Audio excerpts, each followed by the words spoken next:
है वो सब पार्टियों पे कहीं न कहीं लागू होता है, लेकिन बीजेपी एक ऐसा उदाहरण है कि उस पर ये चीज लागू नहीं होती है। एग्जिट पोल के नतीजे कुछ और कहते हैं, ओपिनियन पोल के आंकड़े कुछ और कहते हैं, लेकिन एक्चुअल नतीजे आते हैं तो बिल्कुल ही स्विंग हो जाता है। ऐसा कैसे संभव है? वैसे तो 2024 में मीडिया ने जो एग्जिट पोल दिखाया उसको उत्तर प्रदेश की जनता ने पूरी तरह नकार दिया और उत्तर प्रदेश की जनता ने जिस तरह से इंडिया गठबंधन को, समाजवादी पार्टी को बहुमत 24 में दिया, उससे एंटी इनकम्बेंसी दिखाई पड़ी।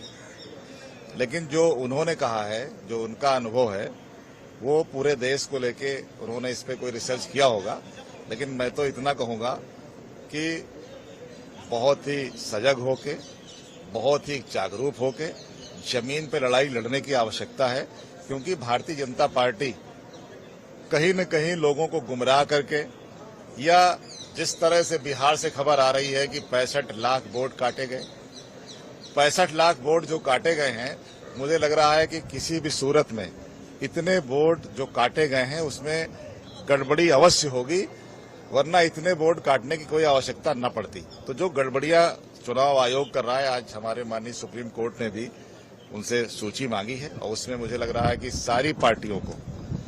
अपने कार्यकर्ताओं को लगाना चाहिए और चुनाव आयोग या उनके जो कर्मचारी हैं उन्होंने जो गलती है उसको पकड़ना चाहिए, क्योंकि हम इस बात पे अगर सजग नहीं होंगे तो फिर भाजपा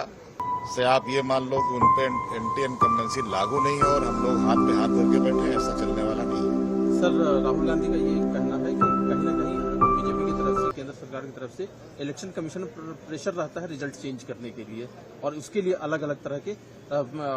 कदम उठाए जाते हैं। ये लोग प्रयास करते हैं इलेक्शन कमीशन को अधिकारियों पे प्रेशर लाने का, लेकिन जब जनता मन बनाती है ना तो सारा फिर धरा का धरा रह जाता है। और ये आने वाले 2027 में एंटी इनकम्बेंसी के साथ साथ भाजपा के सरकार की जिस तरह की नीतियां हैं, जिस तरह का वो कार्य कर रहे हैं, ये धरातल पे जनता बदलाव चाह रही है। बस सबको लगने की जरूरत है, जमीन पे लगने की जरूरत है। धन्यवाद।